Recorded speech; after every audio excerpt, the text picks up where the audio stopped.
जय गुरु जी, शुक्राना गुरु जी, सारी संगत जी को जय गुरु जी। ओम नमः शिवाय, शिव जी सदा सहाय। ओम नमः शिवाय, गुरु जी सदा सहाय।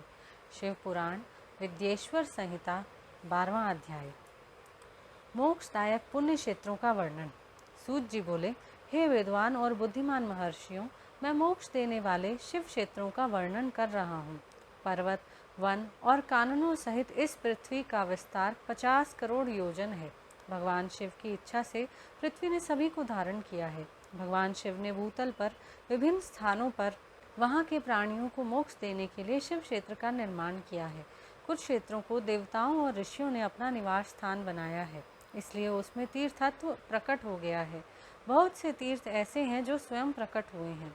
तीर्थ क्षेत्र में जाने पर मनुष्य को सदा स्नान, दान और जाप करना चाहिए, अन्यथा मनुष्य रोग, गरीबी तथा मुक्ता आदि दोषों का भागी हो जाता है। जो मनुष्य अपने देश में मृत्यु को प्राप्त होता है, वह इस पुण्य के फल से दोबारा मनुष्य योनि को प्राप्त करता है, परंतु पापी मनुष्य दुर्गति को ही प्राप्त करता है। हे ब्राह्मणों, पुण्य क्षेत्र में किया गया पाप कर्म अधिक दृढ़ हो जाता है, अतः पुण्य क्षेत्र में निवास करते समय पाप कर्म करने से बचना चाहिए। सिंधु और सतलुज नदी के तट पर बहुत से पुण्य क्षेत्र हैं। सरस्वती नदी परम पवित्र और 60 मुख वाली है, अर्थात उसकी 60 धाराएं हैं। इन धाराओं के तट पर निवास करने से परम पद की प्राप्ति होती है। हिमालय से निकली हुई पुण्य सलीला गंगा 100 मुख वाली नदी है।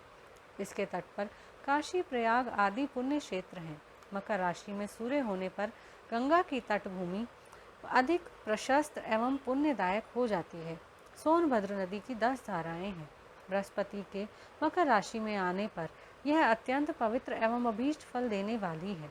इस समय यहाँ स्नान और उपवास करने से विनायक पद की प्राप्ति होती है। पुण्य सलीला महानदी नर्मदा के 24 मुख हैं। इसमें स्नान करके तट पर निवास करने से मनुष्य को वैष्णव पद की प्राप्ति होती है। तमसा के 12 तथा रेवा के 10 मुख हैं। परम पुण्यमयी गोदावरी के 21 मुख हैं। यह ब्रह्म हत्या तथा गौवध पाप का नाश करने वाली एवं रुद्र लोक देने वाली है। कृष्णवेणी नदी समस्त पापों का नाश करने वाली है। इसके 18 मुख हैं तथा यह विष्णु लोक प्रदान करने वाली है। तुंगभद्रा 10 मुखी है एवं ब्रह्मलोक देने वाली है। सुवर्ण मुखरी के 9 मुख। ब्रह्मलोक से लौटे जीव इसी नदी के तट पर जन्म लेते हैं। सरस्वती नदी, पंपा सरोवर, कन्याकुमारी, अंतरीप तथा शुभकारक श्वेत नदी सभी पुण्य क्षेत्र हैं। इनके तट पर निवास करने से इंद्रलोक की प्राप्ति होती है। महानदी कावेरी परम पुण्यमयी है। इसके 27 मुख हैं। यह संपूर्ण अभीष्ट वस्तुओं को देने वाली है। इसके तट ब्रह्मा विष्णु का पद देने वाले हैं। कावेरी के जो तट शैव क्षेत्र के अंतर्गत हैं, वे अभीष्ट फल तथा शिवलोक प्रदान करने वाले हैं। नैमिषारण्य तथा बद्रिकाश्रम में सूर्य और बृहस्पति के मेष राशि में आने पर स्नान और पूजन करने से ब्रह्मलोक की प्राप्ति होती है। सिंह और कर्क राशि में सूर्य की संक्रांति होने पर सिंधु नदी में किया स्नान तथा केदार तीर्थ के जल का पान एवं स्नान ज्ञानदायक माना जाता है। बृहस्पति के सिंह राशि में स्थित होने पर भाद्र मास में गोदावरी के जल में स्नान करने से शिवलोक की प्राप्ति होती है। ऐसा स्वयं भगवान शिव ने कहा था। सूर्य और बृहस्पति के कन्या राशि में स्थित होने पर यमुना और सोनभद्र में स्नान से धर्मराज और गणेश लोक में महान भोग की प्राप्ति होती है।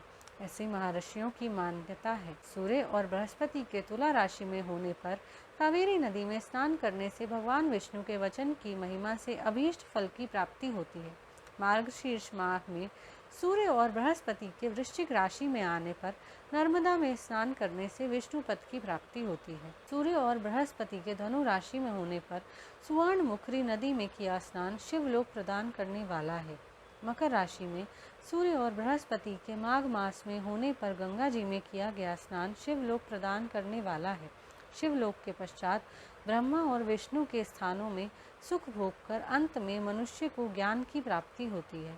माघ मास में सूर्य के कुंभ राशि में होने पर फागुन मास में गंगा तट पर किया श्राद्ध, पिंडदान तथा तिलोदक दान पिता और नाना दोनों कुलों के पितरों की अनेक पीढ़ियों का उद्धार करने वाला है।